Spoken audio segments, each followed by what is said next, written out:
This is the beginning of a new age for UNFPA.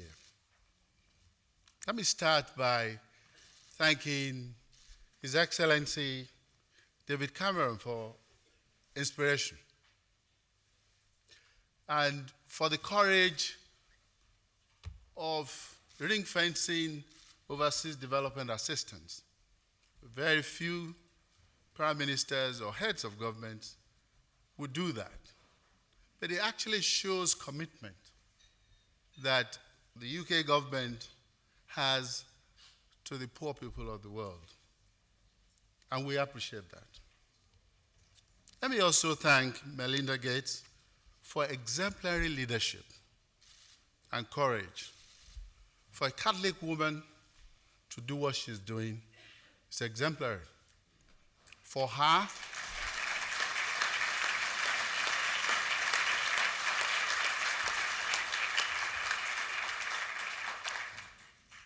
she's been to Africa 13 times in the last few years. She doesn't need to do it. We appreciate you. Let me also thank my friend, His Excellency Andrew Mitchell, for putting this together in the shortest possible period you can ever imagine. I think it's just leadership and single-mindedness that has brought us here today. And I think without you, this would never have happened.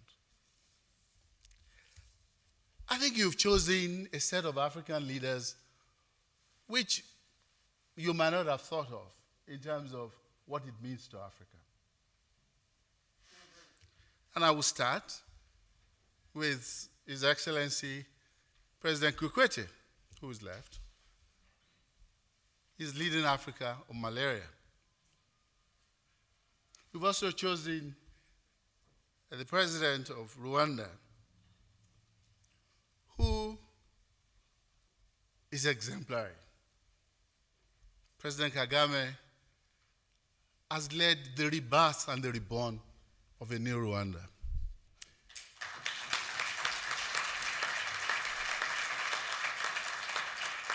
There's something exceptional about Rwanda. Rwanda has the highest percentage of women in the parliament in the world. And I think that's something that we need to celebrate.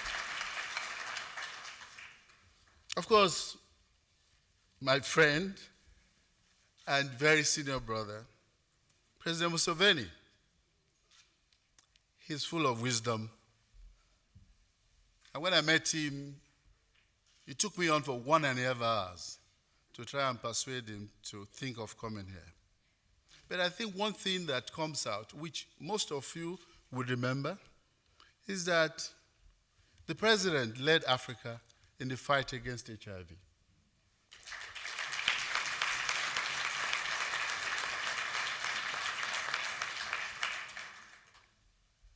And Our Excellency First Lady is actually also leading in the fight against harmful traditional practices.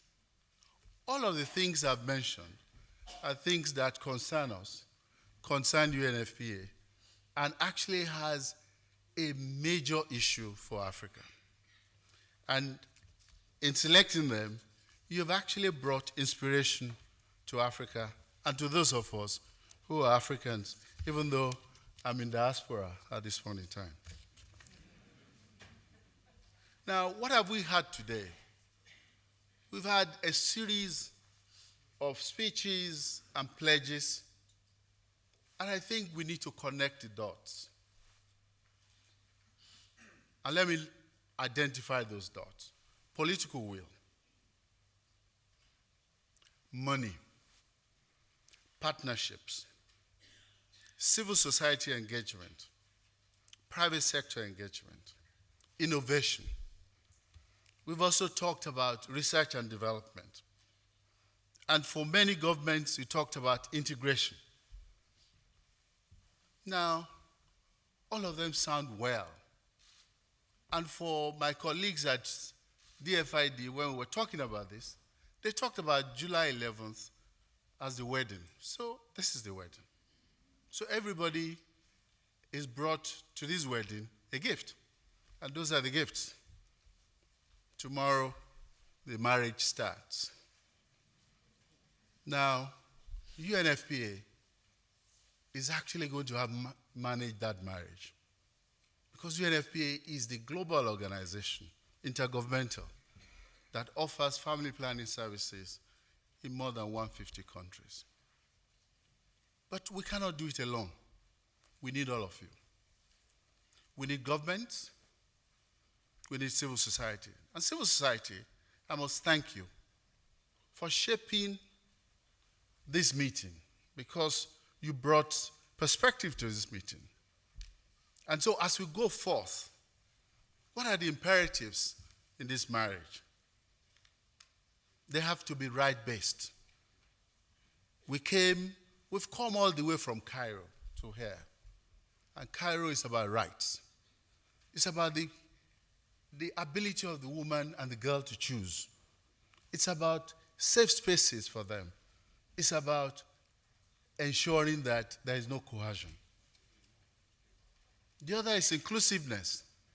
We must be able to ensure that we reach out to even the last quintile in every society, to the extent that indigenous people, ethnic groups, wherever they may be, people living with HIV/AIDS, everybody must have a right to family planning.